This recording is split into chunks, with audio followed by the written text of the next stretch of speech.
반갑습니다. 저는 지금 서울대학교 블록체인 학회에서 학회장을 맡고 있는 진건우라고 합니다. 반갑습니다.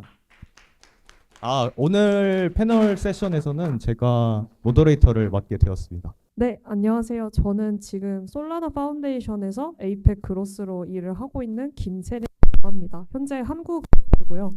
한국 프로젝트는 아시아 쪽 프로젝트 서포트. 네, 안녕하세요. 저는 지금 프래그메트릭이라고 솔라나 리퀴드 리스테이킹 프로토콜 코파운더인 쌩이라고 합니다. 네, 반갑습니다. 네, 저는 슈퍼팀 코리아에서 리서치랑 그 데브를 맡고 있는 조은이라고 합니다. 반갑습니다. 네, 안녕하세요. 저는 오르카라고 솔라나 믹스를 일하고 있는 마이크. 네, 오늘은 먼저 한국에서 솔라나 생태계가 어떻게 발전을 해왔고 이제 앞으로는 어떻게 될 건지 이제 패널과 간단하게 얘기해보는 시간을 가질 거고 이제 먼저 분님께 질문을 드리고 싶은데 슈퍼팀 코리아가 또 최근 서울라나 해커톤을 성공적으로 주최를 했잖아요. 네, 먼저 축하드립니다. 네. 그래서 네, 먼저 소감을 좀 간단하게 들어보고 싶고 그리고 어떤 빌더들이 어떤 아이디어로 참가했는지 뭔가 분위기를 좀 전해주시면 좋을 것 같습니다. 네. 저희가 지난 4월 4일부터 4월 6일 금토일 3일간 서울라나 해커톤을 원치를 했었는데요. 저희가 갑작스럽게 준비하느라 좀 아쉬운 부분도 많았지만 거의 한 50팀 이상의 이제 프로젝트들이 참여를 해주셔가지고 저희 프로젝트를 제출해 주셔가지고 괜찮은 참여를 볼 수 있었던 것 같고 어떤 빌더분들이 참여하셨냐라고 보면 기존의 솔라나 빌더분들 외에도 뭐 대학생분들이나 아니면 웹2 개발자분들이나 다른 라인넷 다른 네트워크에서 개발하시는 팀이나 그 빌더분들이 되게 많이 참여해 주셔가지고 솔라나에 대한 어떤 관심도를 좀 볼 수 있었던 것 같습니다. 그리고 그들의 뭔가 아이디어라고 하면은 아무래도 한국인들이 좀 유행에 민감한 부분이 있는 것 같아서 이제 뭐 AI나 민이나 특히 솔라나에서 한다는 리스테이킹이나 뭐 아니면 페이먼트 뭐 이런 거에 좀 전방이 되고 좀 트렌디한 시멘에서 모두 아이디어를 내시고 이제 그런 프로젝트를 빌딩을 해주셨던 것 같습니다. 네, 저도 슈퍼팀 코리아에 참관을 했었는데 상당한 열기를 느낄 수 있었던 것 같습니다. 네. 다음은 이제 체리님한테 질문을 좀 드리고 싶은데 체리님은 사실 이렇게 많은 빌더들 사이에서 솔라나의 잠재력을 가장 먼저 알아차리신 분이시잖아요. 네, 그래서 어쨌든 22년, 23년이 좋지 않을 때 솔라나 재단에 입사를 하셨는데 뭔가 그 당시에 한국 내 솔라나 커뮤니티 그리고 지금 커뮤니티와의 어떤 차이점이 있는지 설명해 주시면 좋을 것 같아요. 네, 저는 먼저 이제 솔라나 파운데이션에 입사를 이제 2022년 10월 정도로 했었고요. 그 한 달 이후에 이제 GTX가 터졌어가지고 좀 이제 극단적인 이제 솔라나 한국 생태계와 그리고 지금 이제 잘 되어가고 있는 솔라나 생태계를 좀 비교를 할 수 있을 것 같아요. 저희가 그때는 조금 이제 좀 기업 중심적 이제 약간 인디비주얼 약간 빌더보다는 스타트업 기반 빌더들보다는 그때는 좀 더 기업 쪽을 많이 타겟팅을 하고 있었어서 사실은 지금 슈퍼팀 코리아나 아니면 드리프트 이벤트 오신 분들처럼 솔라나 이벤트가 다양하지 않았고 그리고 커뮤니티 원들도 그렇게 많지 않았었어요. 근데 그 이후로 이제 계속해서 이제 멀티텍스하거나 하면서 이제 뭔가 솔라나에 대해서 악재가 되게 많았었고 그래서 이제 솔라나에 좀 이제 빌더들이 많이 없었는데 지금은 사실 여기 계신 프라그메트릭이 있고 그리고 이제 또 슈퍼팀 코리아가 작년 이제 말을 만들어지면서 지금은 좀 이제 솔라나의 코어틱한 커뮤니티가 한국에도 되게 잘 만들어져 있는 것 같아요. 그래서 한 1년 전까지만 해도 이런 행사나 커뮤니티가 많이 없었는데 지금은 사실은 슈퍼팀에서 매주 콜로 진행을 해주시고 있고 그리고 해커톤이나 이런 것들도 많이 열려지고 있어서 이제는 좀 더 솔라나에 관심 있는 분들이 솔라나에 두고 간의 빌드를 더 적극적으로 할 수 있는 환경이 아닐까 생각이 들어요. 네, 좋은 말씀 감사드립니다. 그러면은 뭔가 이제 슈퍼팀 코리아도 본격적으로 진행하고 있고 뭔가 솔라나 재단에서 한국 시장으로 확대하게 된 뭔가 계기나 이제 생태계를 파악한 점이 있었는지가 조금 궁금합니다. 네, 사실 2020년도에 제가 이제 솔라나에 이제 조인하게 된 계기도 이제 솔라나 재단에서 한국 시장에 되게 이렇게 확장을 많이 하고 싶어 했었어요. 그래서 이제 제가 그때 이제 데브렐로 입사를 해서 이제 좀 더 다양한 이제 그런 개발 커뮤니티에 좀 더 솔라나를 알리는 역할을 주로 많이 했었던 것 같고, 그때는 그리고 오히려 아까 말씀드렸던 대로 이제 기업 중심의 약간 그런 좀 컨택이 되게 많았던 것 같아요. 뭔가 스타트업 기반의 프로젝트를 지원해주기보다는 한국에 되게 많은 대기업과 이제 좀 크립토 회사들이 많으니까 그 회사들을 좀 더 타겟팅을 하자라는 게 그때의 목표였는데, 근데 이제 지금은 사실 많이 좀 방향성이 많이 달라진 것 같아요. 그냥 이제 프라그메트릭 같은 되게 이제 좀 얼리 스타트한 그런 이제 좀 스타트업들을 많이 지원을 해주고, 그리고 이제 그런 프로젝트들이 한 이제 뭐 한국뿐만 아니라 각 나라의 여러 개가 이렇게 이렇게 잘 발전할 수 있게 지원을 해주면서 그런 식으로 이제 좀 더 솔라나에 이제 정말 이제 많이 투자할 수 있고 정말 진심인 빌더들을 대상으로 많이 지원을 해주자라는 방향성으로 많이 바뀌게 된 것 같아서, 그래서 예전에는 좀 약간 많은 그랜츠나 이런 걸로 뭐 아니면 좀 약간 좀 더 좀 전통적인 PR 방식에 이제 좀 어울리는 그런 쪽에 이제 좀 마케팅을 했었다면, 지금은 좀 더 정말 이제 바닥부터 성장해온 프로덕트들이 이렇게 많고 이 프로덕트들이 정말 크기가 점점 커져서 정말 글로벌로 좀 더 영향력을 이렇게 좀 과시할 수 있는 프로덕트들이 많았으면 좋겠다. 그리고 그렇게 해보자 해서 지금은 저도 좀 이제 프로젝트들이 좀 이제 투자를 받길 원한다든지 아니면 마케팅 도움을 받길 원한다든지 뭐 그런 부분에 좀 더 많이 서포트를 중심으로 하고 있는 것 같습니다. 네, 감사합니다. 쌍님한테 여쭤보고 싶은데 실제로 재단에서 도움을 많이 주나요?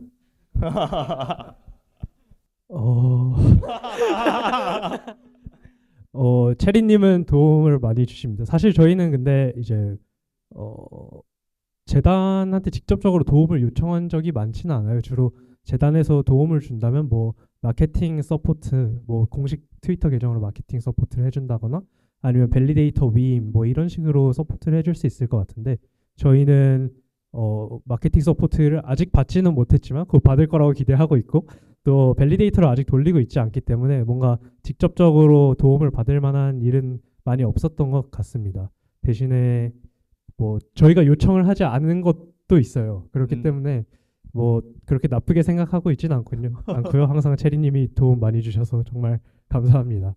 네. 그러면은 이제 솔라나 생태계가 한국에서 확장이 되고 있는데, 이제 사실 재단의 입장을 들어봤으니까 빌더 입장을 한번 들어보고 싶은데, 어쨌든 쌍님께서 2년에서 3년 정도 솔라나 생태계에서 빌드하고 있는 오지로서 뭔가 이전 한국 솔라나 생태계와 지금 차이가 어떤 느껴지는 부분이 있는지 궁금합니다. 일단 2년 전을 생각해 보면 솔라나가 지금만큼 핫하지도 않았고, 사실 이제 작년에 밈코인 시장이 엄청 핫해지고 그 이제 네트워크의 부활을 견딜 수 있을 만한 체인이 솔라나밖에 없었기 때문에 솔라나가 정말 잘 됐고, 또 한국에 디젠 분들 많잖아요. 디젠 트레이딩 하시는 분들이 워낙 많다 보니까 밈코인, 뭐 펌다펀 이런 걸 통해서 유입된 분들이 굉장히 많다고 생각이 돼요. 근데 자연스럽게 이렇게 밈코인을 통해서 솔라나 생태계에 유입이 되다 보니까 제가 정말 중요하게 봤던 거는 이 수많은 트레이딩 볼륨 그리고 수많은 리퀴디티가 솔라나의 디파이 쪽으로 넘어갈 수 있느냐를 되게 중요하게 생각했거든요. 왜냐하면 솔라나가 빠르고 뭐 탈중앙성도 어느 정도 갖추고 있고 생태계 D앱들도 많고 컨슈머 앱도 많은데, 이더리움에 비해서 부족한 점은 디파이 생태계의 활성화라고 생각을 하고 있었어요. 그래서 이 자금들이 디파이로 전환이 되느냐를 정말 주의 깊게 봤었는데, 저희가 또 프래그솔, 프래그 JTO 같은 LRT들을 운용하는 입장에서 여러 디파이의 통합을 하고 일을 하잖아요. 그 과정에서 이게 정말 유의미한 만큼의 자금이 디파이로 전환이 되네 라고 생각을 해서, 특히 또 이제 유저 트래킹을 해보면 한국 분들도 굉장히 많고, 그래서 되게 한국에서도 이제 솔라나 디파이로 유의미한 자금 흐름이 이어지는 것 같습니다. 네, 비슷한 질문을 이제 마이크님한테 드리고 싶은데, 오르카가 사실 비교적 이른 시기부터 솔라나 생태계에서 핵심 덱스로 자리를 잡았었고, 그리고 사실 또 한국어를 지원하는 몇 개 안 되는 디앱 중에 하나잖아요.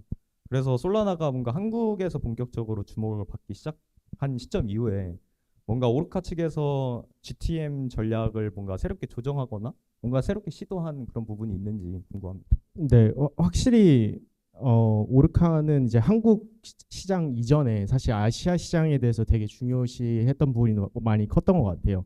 사실 저희 초창기 역사를 되짚어 보면 저희가 21년 8월에 런칭했었던 계기도 저희 코파운더들이 도쿄에서 이제 코로나 때 같이 코워킹 하면서 빌딩된 프로덕트이고, 그때 사실 그때 기반으로 미국 시장도 물론 되게 중요시 생각을 했었지만 아시아 시장도 정말로 중요하다 부분은 잊지 않고 항상 중국, 한국, 일본에 대해서 주요 인원들도 항상 배치했었던 게 저희의 그런 하이 레벨에서 전략이 컸던 것 같습니다.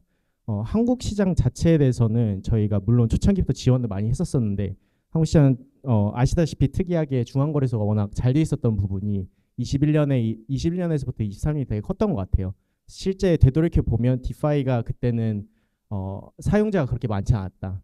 그렇지만 지금 시간이 지나고 현 시점으로 왔었을 때 아까 상님이 말씀하신 대로 민코인을 통한 사용자 유입이 많이 되다 보니까 한국 시장의 유저들이 많이 커지고 특히나 그분들이 디파이를 많이 사용하는 현황으로 왔기 때문에 저희 GTM 전략으로서는 좀 더 그 프로토콜마다 좀 색깔이 다르지만 저희는 확실히 그런 교육적으로 좀 많이 집중을 하려고 하는 것 같아요. 유저들 중에서 물론 되게 디자인하신 분들도 많지만 그 중에서도 되게 로열하신 분들도 되게 많다라는 게 저희의 판별이어가지고 22년에 FTX 이후에 계속 있었던 분들은 정말로 로열한 유저로 생각을 하기 때문에 그런 분들 중심으로 그런 교육 세션이나 특히나 이제 빌딩하고 싶어 하시는 분들을 위해서 더 많은 이제 세션들을 열려고 하는 게 이제 저희의 현재 이제 GTM 전략이라고 생각하시면 될 것 같습니다. 네, 감사드립니다. 그러면은 조금 더 이제 한국 위주, 그러니까 한국에서는 솔라나 디파이가 뭔가 다른 나라들과 다른 특성이 있는지를 좀 알아보는 시간을 가져보겠습니다. 쌍님께 질문을 드리고 싶은데, 네, 프래그매트릭이 어쨌든 지금 TG 전에 에어드랍 파밍을 한다거나 뭔가 TVL을 끌어모으기 위해서 다양한 전략들을 펼치고 있는데, 뭔가 한국의 웹3 네이티브 리테일들도 이제 이더리움 생태계에서 솔라나 생태계로 많이 넘어오고 있고, 근데 그 와중에 뭔가 한국 시장 유저들이 그들만이 가지는 뭔가 특성이 있는지가 궁금합니다. 제가 한국 이제 프래그매트릭 유저분들 몇 분들 만나 뵈고 뭐 채팅으로도 얘기를 많이 해봤는데, 제가 확실히 느끼는 건 한국의 에어드랍 파머들이 정말 많다는 거를 느끼고 있어요. 오히려 뭐 특정한 APY가 찍히는 것보다 그냥 훨씬 낮아도 그냥 포인트 주는 대로 가서 파밍하는 경우를 되게 많이 봤고, 어떻게 보면 되게 디자인력이 강하다고 볼 수 있을 것 같고요. 그 밈코인 트레이딩 하다가 이제 좀 도파민이 이미 너무 맥스가 돼가지고 이쪽으로 많이 넘어오시는 것 같기도 하고, 또 특이한 점은 이제 솔라나에도 이더리움의 팬들 파이낸스 같은 팀들이 있는데, 익스포넨트 파이낸스나 뭐 레이트X 같은 곳들 저희랑 다 인테그레이션이 돼 있고, 이제 프래그솔도 PT, YT로 이렇게 찢어서 트레이딩을 할 수가 있어요. 그래서 PT는 뭐냐면 이제 원금 상품이고, YT는 간단하게 말하면 이자 상품인데, 이 YT를 사면은 어떻게 보면 저희의 퓨처 에어드랍을 미리 사는 거잖아요. 어떻게 보면 굉장히 도박성이 있는 트레이딩인데 한국 분들이 YT를 정말 미친 듯이 사더라고요. 그래서 이거를 봤을 때 이거 정말 특이한 현상이다. 왜 저는 YT 무서워서 웬만한 어떤 다른 이제 에어드랍 프로젝트를 봐도 YT를 사기가 쉽지 않았는데, 한국 분들 되게 거리낌 없이 이제 매수 버튼을 누르는 걸 보고 여기는 정말 독특한 마켓이 맞다라는 생각을 많이 했습니다. 네, 감사드립니다. 그리고 이제 마이크님한테 또 질문을 드리고 싶은데, 이번에 오르카에서 그 유동성 터미널을 뭔가 새롭게 개편을 하셨잖아요. 그래서 제가 사용했을 때도 이전보다 뭔가 훨씬 직관적이고 UI UX가 되게 괜찮다라고 느낌을 많이 받았는데, 뭔가 특히 한국 사용자들이 이런 단순하고 어떤 빠르고 직관적인 인터페이스를 되게 선호하는 점을 많이 인지하고 계실 것 같아요. 그래서 뭔가 이렇게 유동성 터미널을 만든다던가 하는 이런 UI 개선 과정에서 뭔가 특히 한국 사용자 피드백이나 어떤 이런 쌍님께서 말씀해주신 특성들이 반영이 된 부분이 있는지 말씀해주시면 좋을 것 같습니다. 네, 그 리퀴디티 터미널이라고 뭐 직역하면 유동성 터미널인데 저희가 한 달 전에 런칭을 했고, 뭐 결론은 한 화면에 이제 모든 인터페이스를 담자라는 게 제일 큰 하이 레벨 방향이었던 것 같아요. 한국 사람들이 좀 원하시는 게 결국에는 모든 정보가 한 곳에 있으면 훨씬 더 수월하게 사용할 수 있으니까 그런 피드백을 받았던 부분도 있고 이제 UI적인 부분도 그렇게 업데이트한 것도 있는데 저는 그 한국 유저들을 한 번 더 생각을 했었을 때 상님께서 그렇게 디젠스러운 분들도 많다라고 이야기 주셨는데 한편으로 그만큼 디젠스러운 게 어떻게 보면 되게 집요하다라는 뜻으로도 전 좀 받아들이고 있어가지고 특히나 이제 한국 사람들의 특성상 그런 공식이나 뭐 그런 사실 공식 되게 떠오르면 되게 손쉽게 바로 사용하시는 경향이 많이 크신 것 같아요. 그래서 그런 부분에 있어서 아까 말씀드린 그런 앞으로의 교육 세션을 하려고 하는 배경이 그렇게 한번 이게 왜 이렇게 진행이 되고 있는지, 디파이가 정확히 무엇인지, 왜 리워드를 받는지에 대해서 좀 더 설명이 되면 훨씬 더 손쉽게 사용을 하실 수 있는 분들이라는 가능성을 좀 더 많이 보고 있는 거예요, 오르카 쪽에서는. 그래서 그렇게 좀 소통을 많이 하고 싶은 것 같아요. 특히나 오르카가 갖고 있는 브랜드 가치가 워낙 신뢰성이나 그런 부분을 되게 중요시하기 때문에 그걸 이어나가서 한국 시장에서도 그런 분들을 한번 찾아보자. 그리고 찾아보면 있을 것 같다는 생각도 많이 들어서 그런 방향성으로 UI도 물론 업데이트를 하고 같이 이제 한국 커뮤니티도 그렇게 하는 모습들이 생기면 좀 더 좋지 않을까라는 생각이 있습니다. 네, 감사드립니다. 저도 그런 어떤 리테일들을 온체인으로 끌어올 수 있는 이런 교육 사업 이런 거는 상당히 필요하다고 생각하는 입장인데, 왜냐면 사실 업비트에 약 3억 달러 규모의 솔라나가 스테이킹이 되어 있어요. 그러니까 사실 미국이나 해외에서는 사람들이 리퀴드 리스테이킹이나 스테이킹이나 어떤 다른 디파이 플랫폼을 많이 선호를 하는데 한국은 사실 중앙화 거래소를 선호하는 특성이 되게 강한 것 같아서, 그래서 이제 상님께 질문을 드리고 싶은데, 사실 리스테이킹도 이런 솔라나를 최대한 끌어와야 되는 프로토콜이니까 뭔가 이런 한국 사용자들이 왜 여전히 이런 업비트나 이런 중앙화 거래소의 스테이킹에 머물고 있고, 그래서 이들을 어떻게 온체인 환경으로 끌어들여올 수 있을지, 뭔가 이런 전략 같은 거를 생각해 보신 적이 있는지가 궁금합니다. 굉장히 이제 민감하고도 중요한 주제를 꺼내주셨는데, 이제 한국에 제가 계속 디젠 유저들 얘기를 했잖아요. 근데 정확히 이제 두 개의 극단적인 유저들로 나눠진다고 생각을 해요. 이제 뭐 디파이에 적극적으로 참여를 하는 디젠 유저들, 뭐 에어드랍, 밈코인 트레이딩을 하는 디젠 유저들이 있고, 또 하나는 이제 철저하게 중앙화 거래소, 업비트, 뭐 빗썸 등에서 이제 코인 트레이딩만 하시는 그런, 아예 이제 블록체인은 신경 안 쓰고 이제 뭐랄까 투자적 목적으로만 접근하시는 두 가지 유저군이 있다고 생각을 하는데, 이제 말씀해 주신 분들, 업비트에 스테이킹 하시는 분들은 이제 투자적 목적으로 보통 접근하시는 분들이 UI UX가 워낙 편하니까 업비트 통해서 단일 스테이킹을 하신다고 생각을 해요. 그런데 말씀하신 것처럼 3억 달러면 정말 큰 돈이거든요. 아마 솔라나에서 탑20 밸리데이터 안에 들어갈 것 같은데, 업비트 같은 경우에는 더 특이한 이유가 뭐 코인원, 빗썸이랑 다르게 자체 밸리데이터를 돌리고 있는 걸로 알고 있어요. 그런데 뭐 여기 이제 사람도 많은 김에 한마디 하자면은, 와 계신지 모르겠는데 업비트 밸리데이터 보면은 업타임도 진짜 너무 안 좋고, 이제 탑20, 탑50 밸리데이터 중에 아마 유일하게 지토 MEV 클라이언트를 안 돌리고 있는 팀이에요. 그래서 저는 연락이 진짜 많이 와요. 야, 너 한국에 있는데 업비트 밸리데이터 이거 그냥 우리가 돈 안 받고 대신 돌려줄 테니까 제발 좀 연결 좀 해주면 안 되냐. 뭐 근데 별로 발전할 생각이 없는 것 같아요. 얘기도 많이 해봤지만. 그래서 이런 것들 정말 짚고 넘어가고 싶고, 또 이제 한국 유저들 입장에서도 그들은 어차피 제가 볼 때는 온체인으로 나갈 의향이 없어요. 근데 이제 해외 코인베이스, 크라켄, 뭐 미국 이런 미국 거래소들뿐만 아니라 바이낸스, OKX, 뭐 바이빗솔, 바이낸스랑 바이빗은 LST까지 런칭했잖아요. 비앤솔, 비빗솔, 여기 계신 이제 생텀 덕분에 LST까지 런칭을 했는데, 업비트는 너무 안일한 거 아닌가. LST는커녕 지금 옆에 체리님이 안절부절 못하고 계신 것 같은데 LST는커녕 무슨, 지금 가면은 스테이킹 이자 한 4% 줄 거예요, 솔라나. 근데 이거 저는 유저 맥스 익스트랙트 하고 있는 거라고 생각하거든요. 그래서 좀 책임감을 많이 느끼셨으면 좋겠고, 저희가 해드릴 수 있는 부분은 많아요. 뭐 인테그레이션 원한다면 밸리데이터까지 돌려줄 수 있어요. 그러니까 제발 와서 연락해 주시길 바랍니다. 네, 근데 이제 상님께서도 말씀해 주셨듯이 뭔가 한국 생태계 리테일들을 보면은 뭔가 완전히 이쪽 완전 디자인스러운 분들과 아니면 이 중앙거래소에서 나가기 싫어하시는 분들 있지만 분명히 뭔가 이제 업비트를 통해서 바이낸스로 보내고 지갑으로 보내야 된다는 그런 불편함 때문에 이제 나가는 걸 두려워하시는 분들도 계실 것 같은데 사실 해외에서는 뭐 미국이나 두바이 같은 데서는 이제 핸드폰으로 결제 USDC로 결제를 할 수 있는 상황도 만들어졌고 그리고 온램프 오프램프도 다 많이 도입이 됐었는데 사실 한국에서는 그런 규제들이 되게 민감하게 받아들이고 있잖아요.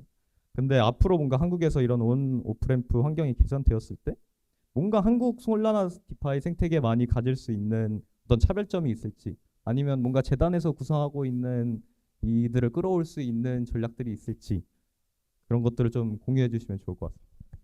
앞에서 사연님이 정말 어그레시브하게 말씀을 해주셔가지고 저도 좀 너무 매워서 깜짝 놀랐는데요. 그러니까 제가 생각했을 때 사실 지금은 사실 한국 말고는 사실은 뭐 바이낸스나 바이비트나 다양한 거래소에서 솔라나 USDC를 많이 지원을 하고 있거든요. 근데 솔라나가 지금 스테이블 코인 굉장히 밀고 있어요. 왜냐하면 이더리움 스테이블 코인 발행량과 솔라나 스테이블 코인 발행량을 비교를 해보시면 아는데 발행량 자체는 이더리움이 훨씬 많거든요.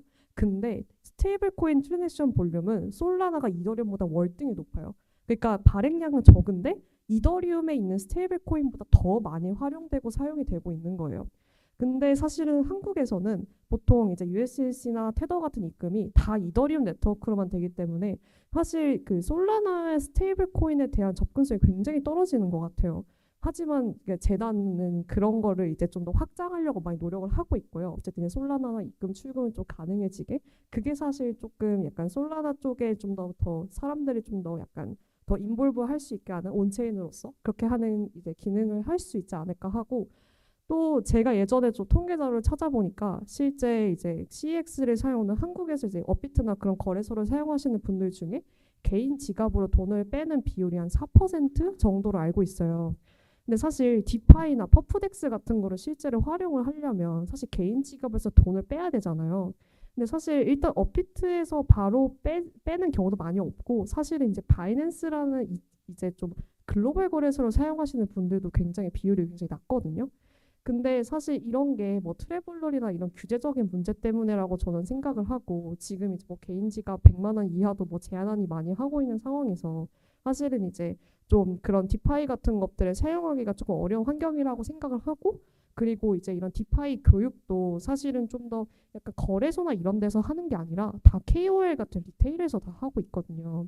근데 제가 이제 한국 솔라나 커뮤니티를 좀 눈팅하면서 많이 느낀 게 이제 엄청 똑똑한 트레이더 분들과 엄청나게 얼리 어댑터인 트레이더 분들이 진짜 많아요. 근데 사실은 거기에서 정보가 이렇게 한정돼 있지 그 이상으로 뭔가 개인이 그런 정보를 찾기에는 굉장히 배려가 높은 것 같아요. 그래서 저희 또 이렇게 생각을 하고 있는 게 좀 그런 디파이 같은 것들을 이제 좀 더 막 교육할 수 있는 그런 것들을 조금 이제 제가 한국 막 거래소나 뭐 특정 이제 시장으로 해가지고 좀 더 많이 이렇게 창구를 좀 열어주면 좋지 않을까라는 생각도 많이 하고 있고 그런 것들이 이제 좀 더 온오프 램프가 좀 더 활성화가 되면 접근성이 좀 더 높아지면서 뭐 그런 것들을 많이 해볼 수 있지 않을까 싶습니다.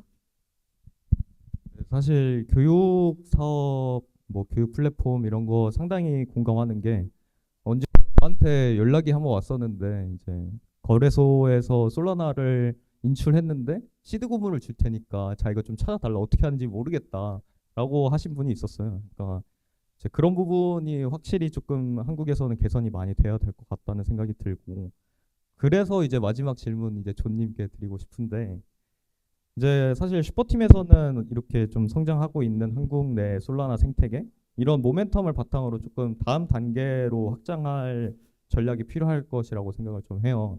그래서 뭔가 앞으로 한국 내에서 솔라나 생태계 발전을 위해서 슈퍼팀에서 생각하고 계시는 뭔가 방향이나 계획이 있다면 간략하게 소개해 주시면 좋을 것 같습니다. 그 질문이 되게 너무 큰 뭔가 막 솔라나의 모든 운명을 책임져야 될 것 같은 그런 질문이지만 결과적으로 사실 솔라나에 대한 프레젠스를 늘리는 거는 이제는 충분하다고는 생각을 해요. 그러니까 사람들이 이제 솔라나가 뭔지 솔라나라는 거를 안 들어본 사람은 거의 없을 거거든요. 사실 개발자분들도 그렇고 저희는 이제 슈퍼팀 코리아는 주로 빌더분들이나 이런 분들 마주치니까 이제 얘기를 해보면은 다들 솔라나라는 코인은 알지만 솔라나라는 생태계에 대해서는 잘 뭔가 말씀해 주신 것처럼 USDC가 어떻다 아니면은 어떤 프로덕트가 주로 메인리 뭔가 자리 잡고 있다 뭐가 유행이다 이런 거는 잘 모르시는 분들이 대체로 많으셔서 좀 그런 측면에서 이제 좀 더 한 단계 더 나아가서 더 약간 생태계에 대한 어떤 빌더분들에 대한 지원이나 아니면 약간 어느 정도는 이걸 좀 끌어들여야 되는 부분이 있는 것 같아요. 약간 이런 그 이미 빌딩을 하고 계신 분들이나 뭐 재단의 도움을 받는다던가 아니면 여러 이미 좀 개발자분들의 도움을 받아서 좀 더 어느 정도의 가이드를 줘서 좀 더 이제 들어오실 수 있게 하는 거를 저희도 최대한 지원해드리고 그게 뭐 저희의 목적이자 네, 뭐 어떤 사명감이지 않을까라고는 생각을 하고 있습니다. 네, 감사드립니다. 오늘 네, 솔라나 재단들과 이제 빌더분들과 함께 다양한 이야기를 들어봤었고 이제 네, 제가 느끼기에는 확실히 한국 생태계가 되게 빠르고 역동적으로 변화하고 있다는 거를 되게 많이 실감할 수 있었습니다. 네, 다들 귀중한 시간 내주셔서 감사드리고 앞으로도 흥미로운 소식 많이 들려오길 기대하겠습니다. 네, 감사드립니다.